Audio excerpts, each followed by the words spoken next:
Vamos para la parte de arritmias. Un ratito. En la parte de arritmias, a ver, de la parte de arritmias rápidamente vamos a comentar que existe a nivel del corazón dos tipos de células. Unas células especializadas o células automáticas, cualquiera de los dos es igual, y unas células contráctiles. ¿Qué sucede acá? Las células especializadas o células automáticas son las células que conforman el sistema de conducción. Y este sistema de conducción que de manera autónoma se despolariza, entonces va a llevar este impulso eléctrico, como lo vemos acá, hacia las células contráctiles. ¿Cuáles son las células contráctiles? El miocardio. Entonces, ustedes van a entender de manera muy fácil que el impulso cardíaco, que el latido cardíaco se genera siempre por un sistema eléctrico y de este sistema eléctrico va a las células miocárdicas y de ahí se produce todas las fases que conocemos del ciclo cardíaco de sístole y diástole. Entonces, importante conocer dentro de esto, vamos a tener un nodo sinusal, un nodo auriculoventricular. El nodo sinusal también se puede llamar nódulo de Katie-Flack. El nódulo auriculoventricular también lo conocen como Astos Tawara. Punto muy importante que también le pueden preguntar, que el nodo auriculoventricular va a estar dentro o sumergido en algo que llamamos el triángulo de Koch.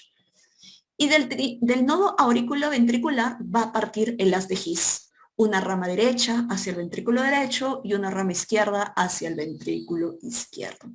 Entonces, para el lado izquierdo vamos a tener, justo cuando va hacia el lado izquierdo, se divide en dos ramas. Y luego llega a las células contráctiles o células miocárdicas, vamos a poner acá al costado, a través de las fibras de Purkinje. Otro punto importante, y esto creo que acá vamos a colocarle una estrella, bueno, si no puede ser el ave, para decirles de que las células especializadas tienen un punto muy importante que van a ser la despolarización espontánea. Entonces, ya dijimos que de las células especializadas, todo parte del nodo sinusal, que ustedes lo conocen como el marcapaso fisiológico. Ya dijimos por qué, porque es autónomo, porque no necesita del sistema adrenérgico, del sistema autónomo del cerebro para poder estimularse. Es el marcapaso fisiológico.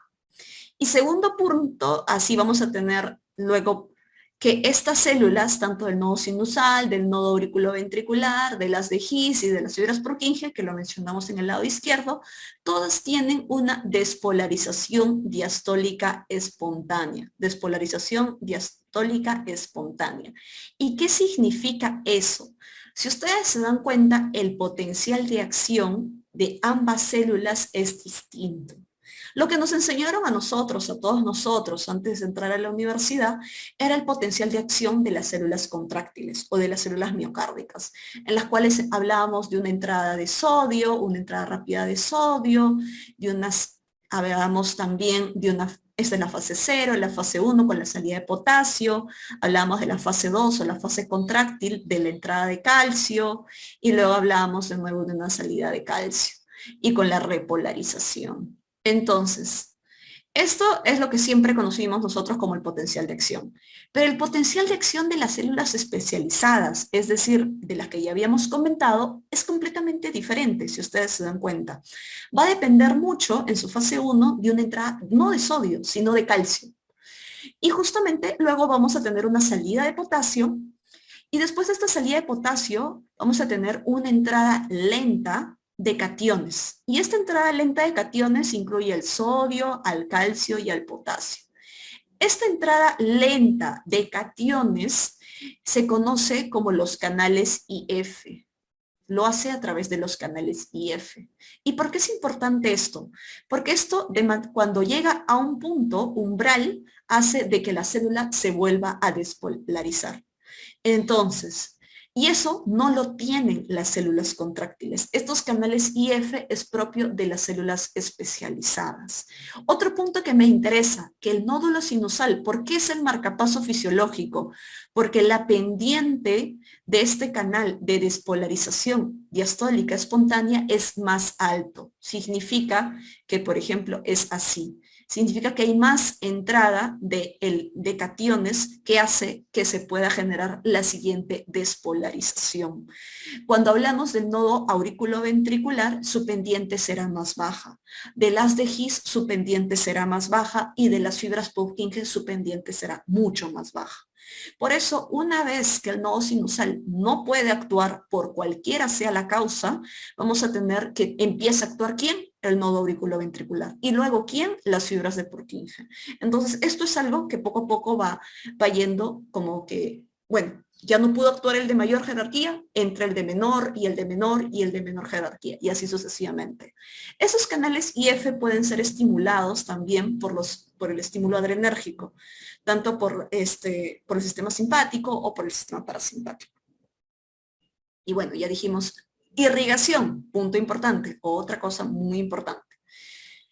Cuando hablamos de la irrigación, vamos a tomar en cuenta que el nodo sinusal en un 55% de los casos está irrigada por la coronaria derecha y un 45% de los casos por la arteria circunfleja. El nodo auriculoventricular, ¿por quién está irrigado? 90% por la coronaria derecha y un 10% por la circunfleja. Y los demás, haz de His, fibras Purkinje, bueno, sobre todo haz de His, por la descendente anterior. Entonces, cuando hablamos, esto es muy importante, por ejemplo, ¿por qué? Vamos ahora a la parte de arritmias. Vamos a hablar acerca de arritmias. Cuando hablamos de arritmias, vamos a hablar de toda aquella alteración del ritmo normal. Entonces, y esto puede ser tanto por bradiarritmias, porque la frecuencia cardíaca está menos de 60, o porque la frecuencia cardíaca está más de 100. En cualquiera de los casos que ya sabemos que no es un ritmo normal, vamos a hablar que en el caso de bradiarritmias tenemos porque falló ¿quién? El nodo sinusal, que era el marcapaso fisiológico, o el nodo auriculoventricular. Las causas más frecuentes del fallo de cualquiera de estos dos nodos suelen ser muchas veces idiopáticas. Mayoría de veces lo aludimos por causas degenerativas. Aquel abuelito que de la nada, por ejemplo, ejemplo típico, al abuelito que se marea, que se queda dormido, que cuando empieza a caminar parece que se va a desmayar, entonces, y cuando hace ejercicio se cansa. Le tomamos un electrocardiograma y vemos que sus latidos cardíacos tienen una frecuencia de 40 y muchas veces vemos algún grado de pausas o retrasos en la conducción, algún retraso en el sistema de conducción. Esto es la causa más frecuente. Entonces, causas degenerativas asociadas a la edad, muchas veces por procesos de fibrosis del envejecimiento. Otra de las causas que también son importantes a comentar, como dijimos, si estas células especializadas reciben sangre, ¿qué pasará si ya no reciben sangre? Por un evento de isquemia. Esa sería otra causa. Entonces, por ejemplo, ejemplo típico, pacientes con infarto de ventrículo derecho que además por afectación de la arteria coronaria derecha, que dijimos, la arteria coronaria derecha irriga en el 90% al nodo auriculoventricular. Entonces, además tiene un bloqueo auriculoventricular. Entonces, isquemia, degenerativas, isquemia, procesos infiltrativos. Y ahí hablaré cualquier enfermedad infiltrativa que afecta al corazón. Por ejemplo, la amiloidosis, la sarcoidosis, infecciones como el Chagas, brucelosis. Entonces, varias afectaciones. El hipotiroidismo también como causa sistémica. Las hepatopatías también como causas sistémicas, como enfermedades sistémicas que dañan el sistema de conducción. Y esto va a ser propio tanto para el nodo sinusal o para el nodo auriculoventricular. Hay algunas causas congénitas de pequeños que nacen con esta disfunción del nodo AB, pero son las menos frecuentes. Entonces, síntomas, como dije, era el abuelito, ¿no? El abuelito que sentía los mareos, que tenía el episodio de síncope, que es la pérdida súbita, o pérdida súbita transitoria del estado de conciencia, y en estos casos por una causa cardíaca. Mareo, síncope y lo que llamamos la incompetencia cronotrópica. ¿Qué significa? Que todos nosotros cuando hacemos ejercicios, ¿qué sucede? Nuestro corazón se acelera. ¿Qué sucede en estos pacientes? Hacen ejercicios y ¿qué pasa? Su corazón no se acelera. Entonces, relacionado al esfuerzo físico, empiezan a sentir síntomas como disnea, dolor torácico, fatiga. Todo esto parte de una hipertensión cronotrópica. Entonces, y estas manifestaciones, como dije, puede ser tanto por disfunción del nodo sinusal, ya sea porque haya una pausa sinusal, un bloqueo sinoauricular y que esté condicionando que el paciente tenga estos síntomas. O en el caso de la disfunción del nodo auriculoventricular, vamos a tomarlo esto como punto aparte, vamos a tener el bloqueo auriculoventricular de primero, de segundo y de tercer grado. Entonces, acá dijimos los bloqueos sinoauriculares, que hay también de primero, segundo y tercer grado, las pausas sinusales, la bradicardia sinusal, los síndromes taquibradi. Pero lo que más preguntan en el examen son relacionados a la disfunción del nodo AB. Y de acuerdo a esto, no los quiero rayar porque a veces de ahí cuando uno empieza a meterle mucha letra, de ahí ya odian cardiología. Y cardiología puede ser un tema bastante interesante. Vamos a dar ejemplos rápidamente del bloqueo auriculoventricular de primer grado. Bloqueo auriculoventricular. A ver, primero coloquemos el ejemplo de un electrocardiograma normal. Onda P, que significa la contracción auricular. Luego tenemos, el segmento PR, luego vamos a tener el complejo QRS y luego vamos a tener el segmento ST y la onda T. Entonces, P, QRS y T. Entonces, este de acá lo llamamos, entonces hablamos de esto como un intervalo PR.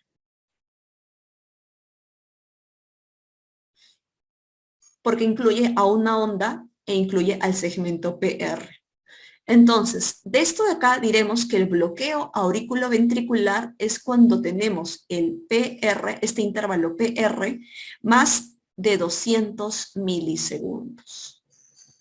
Si ustedes se dan cuenta, primero existe una contracción auricular para que luego exista una contracción de los ventrículos. Y esto es lo normal. Primero se contraen las aurículas y luego los ventrículos. En el bloqueo auriculoventricular sucede igual, solo que hay un cierto retraso a nivel de este intervalo PR, más de 200 milisegundos. Pero toda P lleva a un complejo QRS. Segundo caso, bloqueo auriculoventricular de segundo grado. Y acá hablaremos de dos tipos.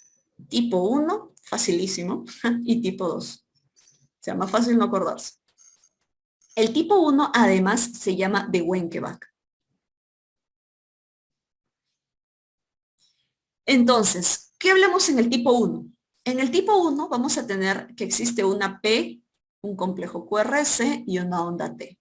Luego vamos a ver una P, pero este intervalo se ve más grande.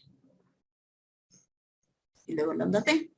Luego vemos la P, luego lo vemos mucho más grande, complejo QRS y onda T.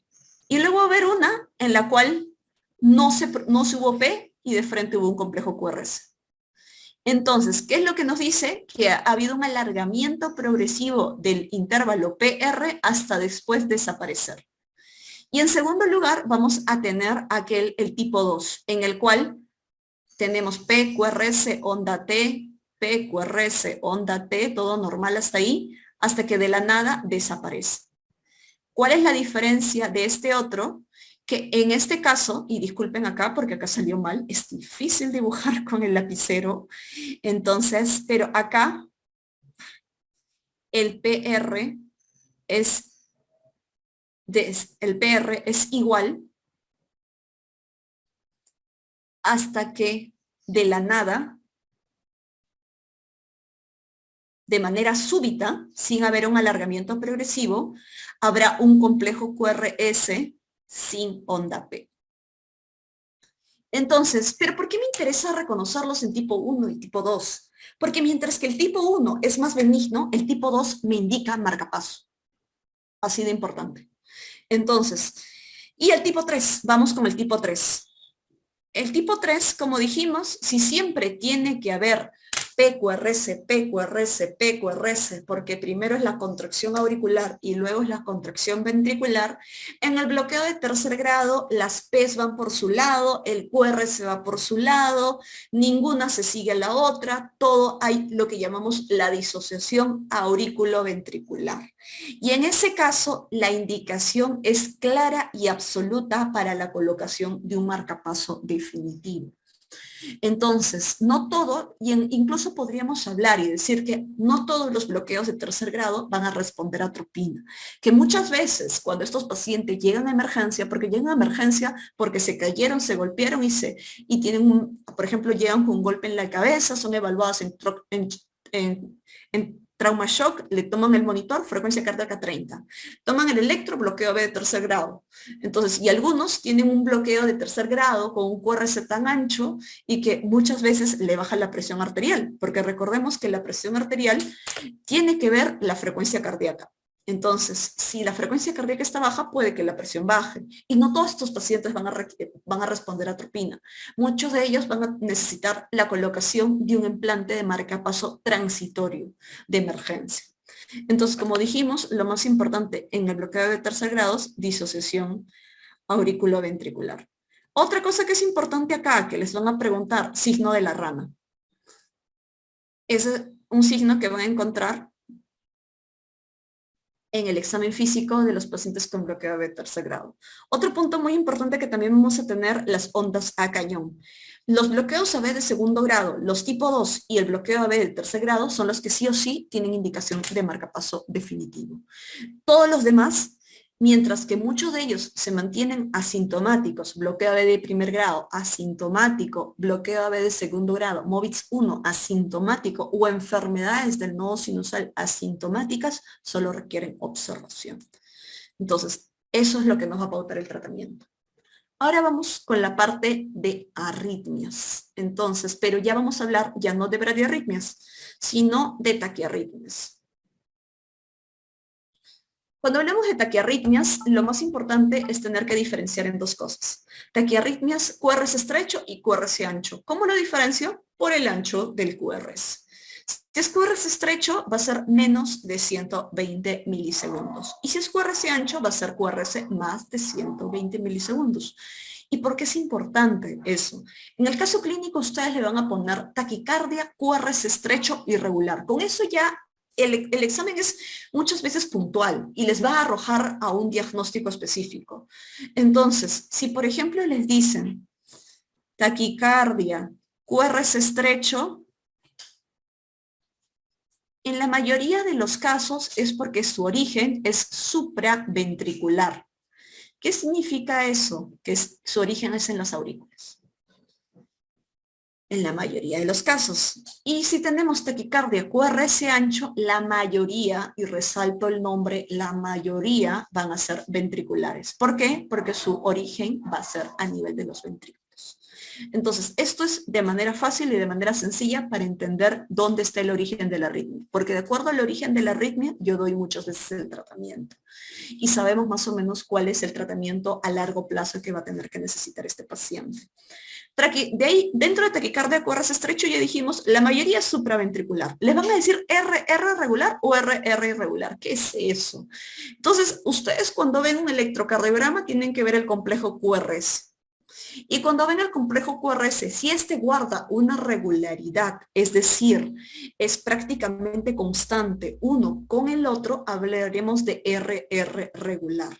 Y por ejemplo, y dentro de los RR irregular, la más frecuente, la arritmia más frecuente va a ser la fibrilación auricular. Así que ustedes si les colocan en un caso clínico, paciente, mujer de 84 años, diabética, obesa, que acude al área de emergencia por palpitaciones y disnea. En el examen físico se palpa un pulso arrítmico y en el electrocardiograma se evidencia una taquicardia QRS estrecho, RR irregular. Frecuencia cardíaca 150 latidos por minuto. ¿Cuál sería su diagnóstico inicial? Y le colocan a través de un trazo electrocardiográfico, porque a veces ya están colocando trazos electrocardiográficos. ¿Cuál sería su respuesta? fibrilación auricular. Y justamente, como les dije, la fibrilación auricular muchas veces es tomada como la causa más frecuente de arritmia. Entonces, de esta no se olviden. Más frecuente de arritmia. Entonces, ¿y por qué también es importante que lo identifiquen? Porque no es lo mismo manejar una fibrilación auricular a manejar otro tipo de arritmia. Y ahorita lo veremos por qué. Dentro de las R regulares, nosotros tenemos que preguntarnos, perfecto, ¿hay onda P? ¿No hay onda P? Entonces, si hay onda P, vamos a preguntarnos después, nuestra siguiente pregunta es, ¿hay disociación auriculoventricular? Y ya le dije que disociación auriculoventricular es cuando los P's van por su lado y el complejo QR se va por su lado. Si no existe eso, vamos a tener tres arritmias que son muy frecuentes, que las van a llamar con taquicardia paroxística supraventricular. La taquicardia por entrada intranodal, la reciprocante atrioventricular y la taquicardia atrial unifocal. ¿Por qué tontos nombres raros? De estas dos, me importa porque la onda P está muy cerca al complejo QRS. Entonces, ustedes van a ver el complejo QRS y luego inmediatamente van a ver una onda P. Entonces, no es lo habitual que después de la R, la onda P del RP sea más corto que el PR.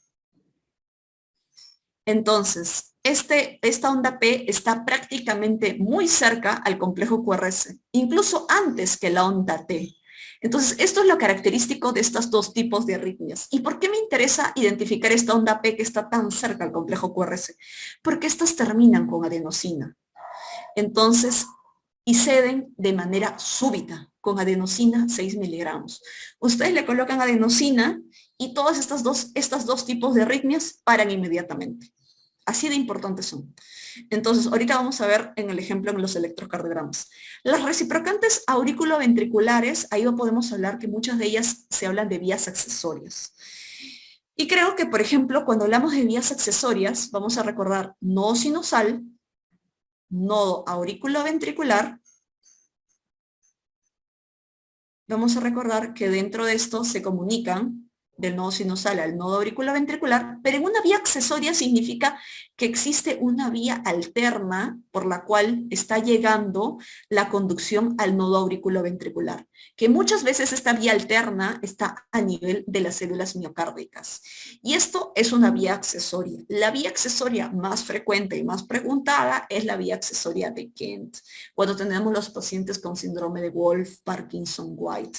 Entonces, ¿qué es la idea de una vía accesoria? Es que es una vía alterna por la cual la conducción llega al nodo auriculoventricular y no llega por las células normales, sino llega a través del músculo miocárdico. Entonces, estas vías accesorias puede generarse desde el nodo sinusal, vía accesoria, nodo auriculoventricular, o puede ser nodo sinusal, nodo auriculoventricular, y de ahí retorna por la vía accesoria. Entonces, cualquiera de estos dos, ¿qué va a pasar? Si son QRS estrecho, van a responder a adenosina. Y de ahí tenemos la taquicardia atrial unifocal, que significa que no es la misma onda P que el paciente tiene, sino es otra onda P que se originó en algún foco ectópico en la aurícula y que eso está despolarizando los ventrículos. ¿Qué pasa con eso? Con la adenosina cede parcialmente. ¿Cómo que cede parcialmente? Que al inicio lo doy, baja la frecuencia cardíaca y luego vuelve a subir. Entonces, acá cede súbitamente y retorna al ritmo sinusal. Luego hablamos del flutter. El flutter, ¿qué pasa con los pacientes que tienen flutter auricular? El ejemplo típico, como lo coloco en el monitor. Vemos esas ondas F mayúsculas, no vemos una línea isoeléctrica, es decir, esta línea horizontal no la veremos y prácticamente solo vemos estos dientes de serrucho, ¿no? Y estos flutter auricular no cede automáticamente tampoco con la adenosina, sino que vamos a ver que le damos la adenosina, vemos la aparición de estas ondas F de manera mayor cantidad y luego vuelve a aparecer la arritmia. Entonces, las únicas arritmias que ceden de manera súbita con la adenosina va a ser la taquicardia con entrada intranodal y la taquicardia reciprocante atrioventricular, las dos únicas. Luego hablamos por el otro lado, la fibrilación auricular. Ya dijimos que la fibrilación auricular es la causa más frecuente de arritmias. Y dentro de esta fibrilación auricular, como en toda arritmia, yo me tengo que preguntar algo muy importante. Mi paciente que llega al área de emergencias por una taquiarritmia, ¿está estable o está inestable?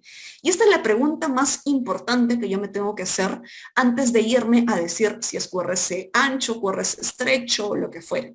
Cuando ustedes están en el área de emergencia y viene un paciente por palpitaciones, le colocan el monitor o le colocan un electrocardiograma y su frecuencia está en 150, tienen que ver qué tan estable o inestable está. Porque si está inestable, y llamo inestabilidad porque el paciente está chocado, porque el paciente está en edema agudo de pulmón, porque el paciente ha tenido o tiene dolor de pecho, entonces estas causas hacen que el paciente tenga que ser manejado en un área de shock trauma y que la mayoría de ellos, como vemos acá, va a recibir terapia eléctrica. Es decir, traen el coche de paro, utilizan las palas y si el paciente está lúcido y el paciente no ha caído en paro, este paciente se le tiene que sedar, se le tiene que dar algún sedante y cardiovertirlo inmediatamente.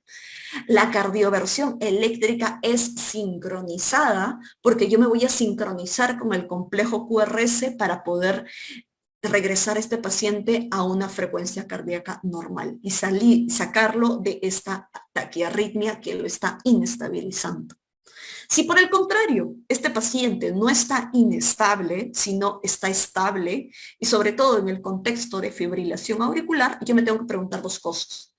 Voy a hacer el control del ritmo, voy a tratar de regresar al ritmo sinusal o no. Si voy a tratar de regresar al ritmo sinusal, vamos acá, control del ritmo sí, control del ritmo no. Si voy a controlar el ritmo, voy a tener que dar antiarrítmicos. Y dentro de los antiarrítmicos tenemos varios tipos, de la clase 1, clase 2, clase 3, clase 4. Si el paciente tiene una cardiopatía estructural, sí, cardiopatía estructural, llámese un infarto, el medicamento de elección va a ser la miodarona. Si el paciente es un paciente joven, que muchas veces es un paciente joven, deportista, que utiliza medicamentos de estos para aumentar masa muscular, anabólicos, o que utiliza drogas y no tiene cardiopatía estructural, sino cardiopatía estructural, podremos arrancar con otro tipo de medicamentos, como la flecainide, como la propafenona.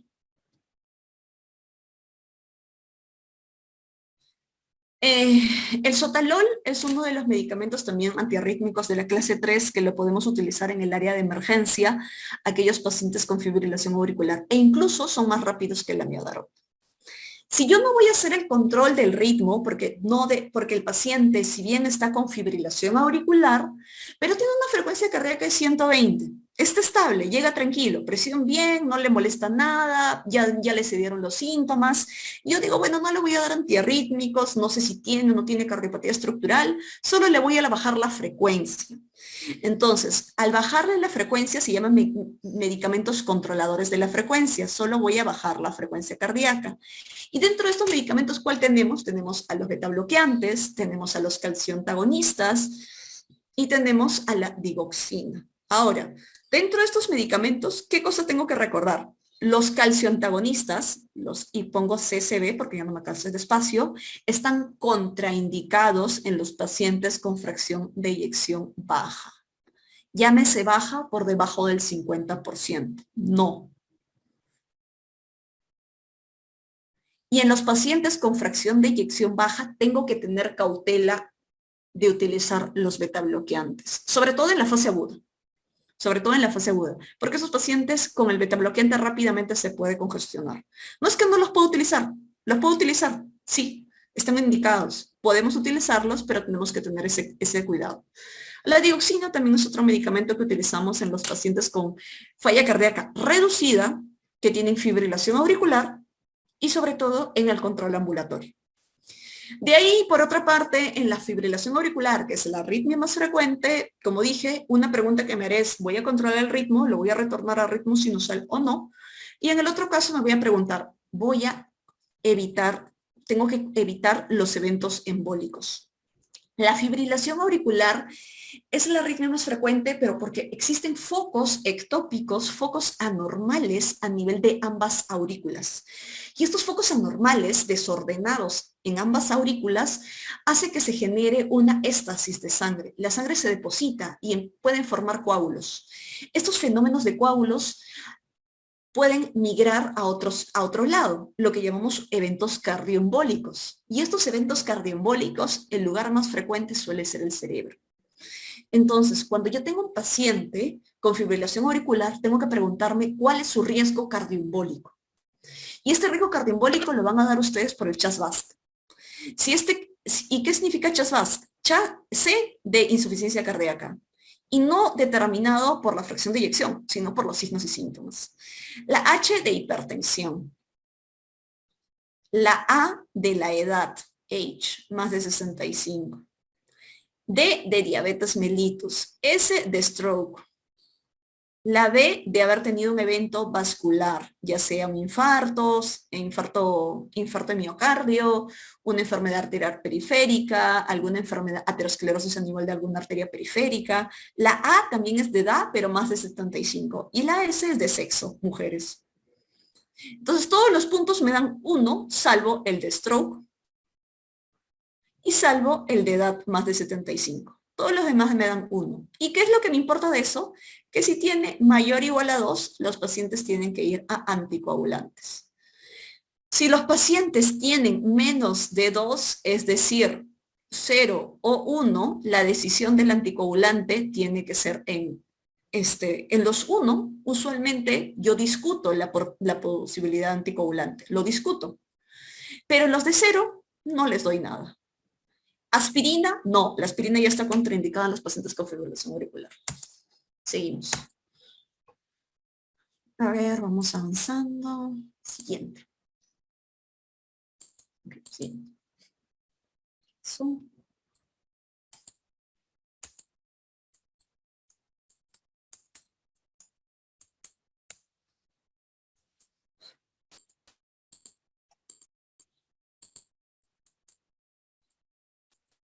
Acá tenemos algunos ejemplos de los trazos de electrocardiograma. Por ejemplo, como les dije, dentro de las taquicardias paroxísticas supraventriculares teníamos algo que llamamos la taquicardia por entrada intranodal, que es lo que van a ver en al lado izquierdo, ¿no? Todo da vueltas alrededor del nodo auriculoventricular. Y vamos a ver que esta onda P está acá, está acá. Esta onda P está muy cerca al complejo QRS, incluso está precediendo a la onda T. De ahí vamos a ver la taquicardia reciprocante atrioventricular por una vía accesoria. Les dije, nace el nodo sinusal, llega al nodo auriculoventricular y sube por la vía accesoria. Entonces, en este caso también la onda P va a estar muy cerca al complejo QRS. Son QRS en ambos, QRS angostos. Son RR regulares. Como vemos, las R están con una distancia bastante similar. ¿Cuál es lo importante de esto? Las dos responden a adenosina.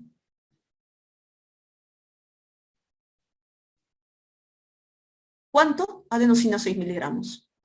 Luego, en la parte inferior, acá vamos a ver algo muy importante. Es un segmento PR corto y una onda delta. Entonces, ¿esto qué será? Lo mismo, una vía accesoria. ¿Pero qué sucede acá? Si se dan cuenta, del nodo sinusal está bajando por la vía accesoria y sube por el sistema de conducción normal. Lo contrario que la anterior, ¿no? La anterior bajaba por el sistema de conducción normal y subía por la vía accesoria. Y acá veremos entonces todo lo que conocemos, un PR corto, una onda delta y muchas veces un complejo QRS que pudiera o no estar más ancho. Y por último, acá tenemos el ejemplo típico de la fibrilación auricular. Fenómenos desordenados en todas las aurículas que van a generar fenómenos, éstasis de sangre, y lo vemos en el electrocardiograma como un RR irregular. Si se dan cuenta, la distancia de acá a acá no es la misma de acá a acá, no es la misma de acá a acá. Y el QRS es angosto y donde deberíamos ver la onda P, vemos estas ondas F minúsculas.